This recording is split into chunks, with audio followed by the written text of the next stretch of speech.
Hi there everyone, and welcome back to BRM Driving School. Hope you're all doing alright. Now, the other day I did a video giving my views on this petition online that is asking the government to allow driving instructors to pass learner drivers that are unable to book a driving test. I gave my opinions why I thought it was a bad idea, but I said I'd do a follow-up video when the government respond, which they have done just now. So I'm going to read out the full statement.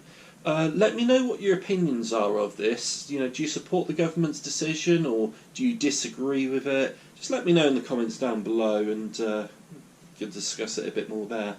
So I'll read out the full statement. So the government has responded and they said there's no provision within the legislation that allows approved driving instructors, ADIs, to conduct a driving test for a learner driver. The government has no plans to lay legislation to amend this. I'm probably the worst person to be reading this because I'm dyslexic, but I'll carry on.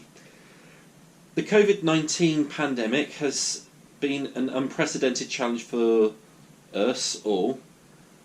Our absolute priority is to tackle the spread of COVID-19. Following the announcement of national lockdown restrictions, all routine practical driving lessons and tests have been suspended until the restrictions are lifted.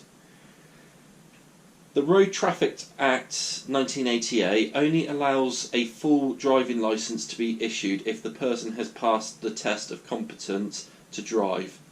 The Motor Vehicles Driving Licences 1999 regulations require driving test examiners to meet certain criteria and to pass initial qualifications and examination before being authorised by the Secretary of State to conduct practical driving tests.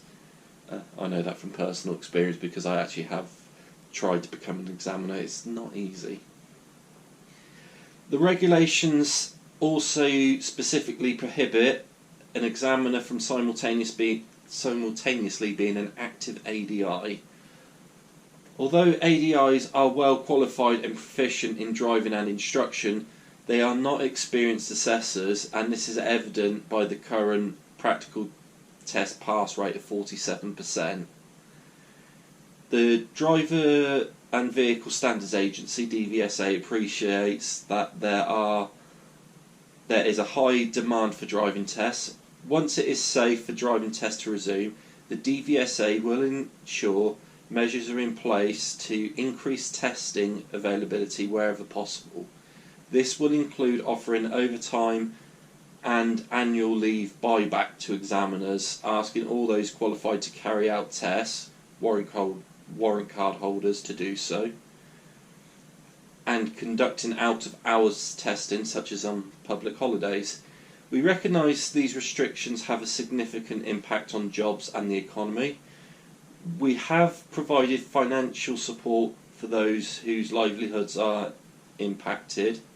The Self-Employment Income Support Scheme third grant covered November to January, calculated at 80% of average trading profits. Well, that doesn't apply to all driving instructors, particularly if you're a newly qualified one, or one of the driving instructors in Oxford has a police pension, and I'm not going to get into the details, but because of that he doesn't qualify for the self-employment grant. Up to a maximum of 7,500. A fourth grant covering February to April will be available in due course, and that's from the Department of Transport. So yeah, as I said, they're not going to be doing this. I thought it was a bonkers idea when I did the video, but I think that bit at the very end saying about the fourth grant from February to April will be available in due course. I'm just speculating here, but I'm probably going to be guessing driving's tests probably won't resume until April, May at the earliest. That's just speculation on myself, but if the government are providing fourth grants covering February to April, realistically, I don't see driving tests or possibly even driving lessons resuming until middle to late April at the earliest. So that's the statement there. I do apologise for any cock-ups or anything like that as I was reading. As I said, I am dyslexic. Reading long bits of text is not my, it's not my speciality. But yeah, if you have an opinion on what the government has said, do you agree with what they said? Do you disagree? Leave a comment, hit the like button, hit subscribe, and we'll see you again soon.